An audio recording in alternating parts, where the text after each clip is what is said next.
Si tu es jamais partie seule en tant que femme en voyage et que tu aimerais sauter le pas, mais que tu te poses plein de questions ou alors que tu as tout simplement peur, reste là, je t'ai préparé 5 conseils qui vont t'aider à voyager en toute sécurité, mais surtout à kiffer ton voyage. Déjà, il faut que tu saches que partir seule, ça ne veut pas forcément dire voyager seule. Bien au contraire. Si tu me connais pas encore, moi c'est Lydia et j'ai déjà visité plus de 30 pays. Dans la majorité des cas, je suis partie seule et aujourd'hui, je suis devenue digital nomade.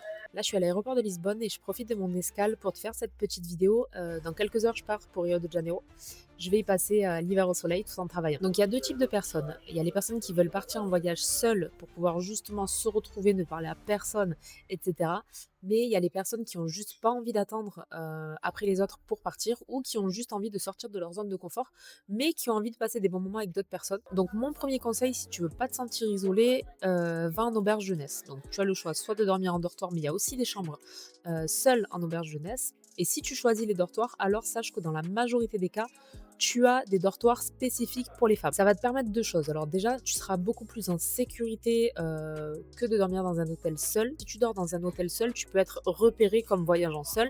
C'est moins le cas dans une auberge jeunesse. Mais ensuite, ça te permettra également de rencontrer beaucoup de monde qui voyage seul et qui sont à la recherche d'autres personnes pour faire des activités. Donc tu peux rapidement te retrouver dans des groupes de 3, 4, 5, 10 personnes, rencontrer des gens de toutes nationalités, de tous les pays, etc. Et c'est beaucoup plus fun. Chose que tu peux rarement faire quand tu voyages avec des amis, en couple ou en famille, etc. Parce que c'est naturel, tu vas rester en groupe à parler aux personnes avec qui tu es parti en voyage. Donc ça va te permettre de rencontrer plein de monde et dès le premier jour, tu vas pouvoir faire des sorties, des activités, des soirées, des fêtes, etc. avec d'autres personnes. Sache que de toute ma vie, je n'ai jamais été aussi entourée que quand je voyage seule en auberge jeunesse. Mon deuxième conseil, déjà, commence petit. Commence par exemple par un voyage de 3, 4 jours dans une capitale européenne, pas très loin de chez toi. Déjà, tu prendras tes repères pour prendre l'avion seul, te débrouiller toute seule, trouver ton logement, etc. Tu sortiras de ta zone de confort tout en étant quand même dans un espace sécurisé, puisque tu seras dans un pays qui aura plus ou moins les mêmes codes que la France, puisque l'Europe, ça reste quand même des pays similaires. Ensuite, si tu as kiffé l'expérience, tu peux aller dans des pays un peu plus lointains, mais réputés safe pour les femmes.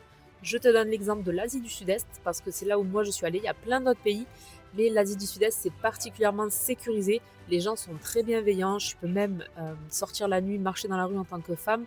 Vraiment, alors bien sûr, c'est pas le monde des bisounours, mais vraiment, tu te sentiras en sécurité. Ensuite, le troisième conseil que je te donne pour assurer ta propre sécurité, tu dois pouvoir toujours assurer ton retour. Donc, si tu sors en soirée, même avec un groupe de personnes que tu as rencontrées, tu dois pouvoir t'assurer que tu vas pouvoir trouver un taxi, un Uber, etc. pour rentrer. Ne dépends jamais des autres pour ton trajet retour. Et assure-toi d'avoir toujours un point de chute, donc d'avoir toujours réservé un hôtel 2, 3 jours à l'avance dans un quartier sécurisé de la ville que tu visites. Ne dépends jamais de personne, ni pour ton logement, ni pour les transports. Et si tu sors en soirée, je te conseille de pas trop t'alcooliser parce que même si tu sembles être avec un groupe de personnes de confiance, une femme alcoolisée est toujours perçue comme plus vulnérable et ça, quel que soit le pays dans le monde. Ensuite, quatrième conseil, pour ta sécurité, partage toujours ta localisation avec quelqu'un qui est en France ou dans ton pays d'origine, l'hôtel où tu vas aller, quand tu fais un transport de quelques heures, etc. Dire voilà, je vais de telle ville à telle ville, je vais séjourner dans tel hôtel et je prévois de faire un trek ou une randonnée